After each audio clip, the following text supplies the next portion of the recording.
Why do we celebrate saintly people? By Krishna's mercy. Na vinashyet katham karyam vaiklabyam na katham bhavet, langhanam cha samudrasya katham nu na vritha bhavet. Quote, how can I ensure that the purpose of my task does not get destroyed? How shall I avoid mental disparity, and how do I ensure that my crossing of the ocean does not go for naught? Hanuman, Valmiki Ramayana, Sundara Kand, 241. Let's begin with the acknowledgement of the term. Your assignment is fine with me. If you describe a person or group of individuals as saintly, I will go along. I am not going to blanketly object out of principle. There might be the accompanying outfit: saffron robes, sacred markings on the forehead, beads of the holy basil tree worn as a necklace, traveling from place to place, speaking on Sanskrit texts that are so old that we cannot accurately apply a date of composition. The thing is, why should such people be celebrated? In the explicit sense, where they receive more praise than others. You have the mothers working hard day and night, providing for their families or staying home and taking care of the children. You have the husband going to the office. The elderly have been through so much. Children face difficulties today that were unimaginable in prior generations. Why does the saintly person have to stand out?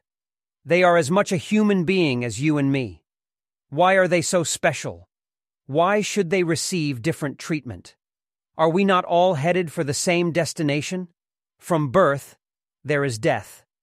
This takes place for everyone. If your average person wants to live a certain way, where they are not harming others, why should we criticize them for it?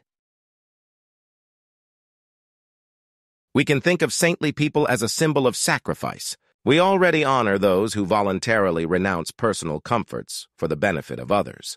The parents who do so much for us during childhood. The police officer who heroically enters a dangerous situation.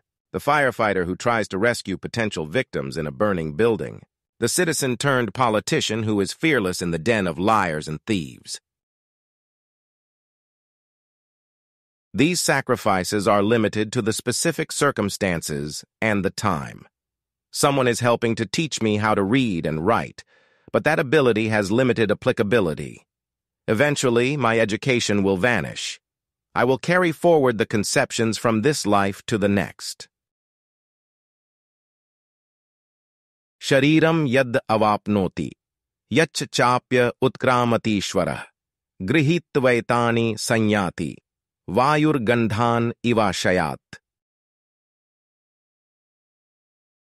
Quote, the living entity in the material world carries his different conceptions of life from one body to another as the air carries aromas. Lord Krishna, Bhagavad-gita, 15:8. It could be that someone makes such a mark that their influence is felt for many generations. Perhaps they are instrumental in starting a new nation. Maybe they discovered an innovative way to produce food, such that much time and labor are saved in the process. Though they may not be as appreciated several hundred years after the fact, their sacrifice still makes a lasting impact. Imagine, then, if we could sacrifice in such a way that the entire human population could benefit for thousands of years into the future. Simply based on the way we live or the words we say, we can rescue others from not only pain and suffering in the single lifetime, but the very cause of suffering itself, which is rebirth. Brahma bhuvanal loka, punaravartino arjun. Mam upetya tu kaunteya, punarjanmana vidyate. Quote, from the highest planet in the material world down to the lowest, all are places of misery wherein repeated birth and death take place. But one who attains to my abode, O son of Kunti, never takes birth again. Lord Krishna, Bhagavad-gita, 8:16. We can look to someone like Sri Hanuman, who sacrificed so much directly for the benefit of Sri Rama. That was an isolated incident, reserved for a specific period of time. Sri Rama eventually returned to the spiritual world, along with his close associates. We are still talking about Rama, and the influence of Hanuman is still alive and well. Hanuman bravely crossed over the ocean to reach Lanka. He contemplated different options when continuing in his mission. He could have spent the entire time celebrating himself. He could have written a book about his exploits. He could have struck a deal with the enemy who was the leader of Lanka. Hanuman sacrificed for Sita and Rama. He did not do anything for himself. There was no interest in personal comfort. At the same time, he did not end up a loser. He did not squander the opportunity for enjoyment. His time in that service, which is also yoga, was most worthwhile.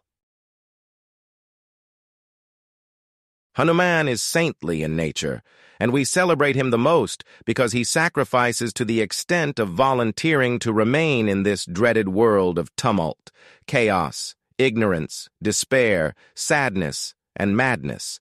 He sacrifices in order to rescue us, who are so bewildered that we cannot even decipher our purpose in being here. In closing, reached conclusion in haste, that this life experience a waste. Why even to this place dreaded, when all for destruction headed? But someone sacrificing for me, messenger of Rama is he, despite dangers of this world knowing, the meaning to life showing.